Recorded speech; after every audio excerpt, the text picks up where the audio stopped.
نوجوانوں، ماہ شعبان المعظم کا مقدس مہینہ ہمارے اور آپ کے بیچ آ چکا ہے۔ شعبان کو شب برات کہا جاتا ہے۔ شب برات کا مطلب کیا آپ کو معلوم ہے؟ شب برات کا مطلب ہے کہ آزادی کی رات۔ کون سی آزادی؟ جہنم سے آزادی کی رات ہے۔ کتنی نمازیں ہماری آپ کی قضا ہیں، کتنے ہم نے گناہ کیے ہیں، یہ سب مغفرت طلب کرنے کی رات ہے کہ ہم نے کتنے گناہ کیے ہیں، قضا نمازوں کو ادا کرنے کی یہ رات ہے۔ روایتوں میں آتا ہے کہ اس رات کو بندوں کے اعمال اللہ تبارک و تعالیٰ کی بارگاہ میں پہنچایا جاتا ہے۔ بندوں کے اعمال رب کائنات کی بارگاہ میں پہنچایا جاتا ہے۔ کیا آپ کو خوف نہیں لگتا؟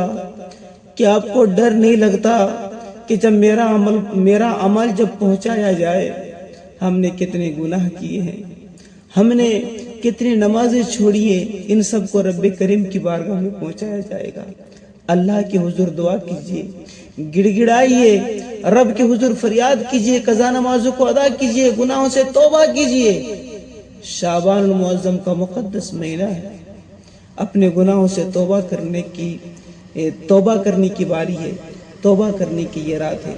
پیارے عزیزوں، روایتوں میں آتا ہے کہ اللہ کے پیارے نبی صلی اللہ تعالیٰ علیہ وسلم نے ارشاد فرمایا، نوجوانوں، اپنی جوانی کے لیے اپنے وقت کو برباد کر رہے ہو، اپنی جوانی کو برباد کر رہے ہو اور نہ جانے کتنے گناہ کر رہے ہو۔ تم سوچ رہے ہو کہ میں جوان ہوں، ایک دن بڑھاپا آ جائے گا، لیکن قربان جائیے، اللہ کے پیارے نبی صلی اللہ تعالیٰ علیہ وسلم ارشاد فرماتے ہیں کہ جنتیوں کو جنت میں کہا جائے گا کہ تمہارا یہ حق ہے۔ کیا حق ہے؟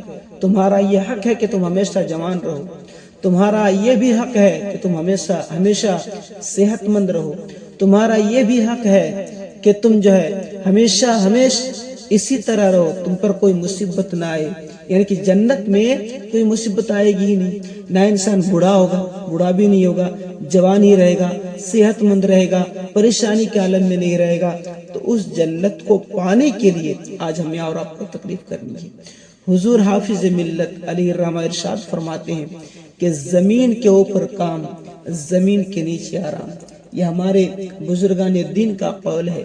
میرے ملت کے مسلمان بھائیوں، شعبان المعظم کا یہ مقدس مہینہ ہمارے اور آپ کے بیچ آ چکا ہے۔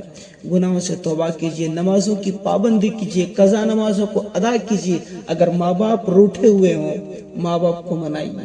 اگر ماں باپ ہم سے ناراض ہیں، ماں باپ کو منائیے، کیونکہ روایتوں میں آتا ہے کہ اس میں جن لوگوں کی دعائیں رد کر دی جاتی ہیں، ان میں سے ایک بندہ وہ بھی ہے جو ماں باپ کا نافرمان ہو، جس سے اس کے ماں باپ ناراض ہو۔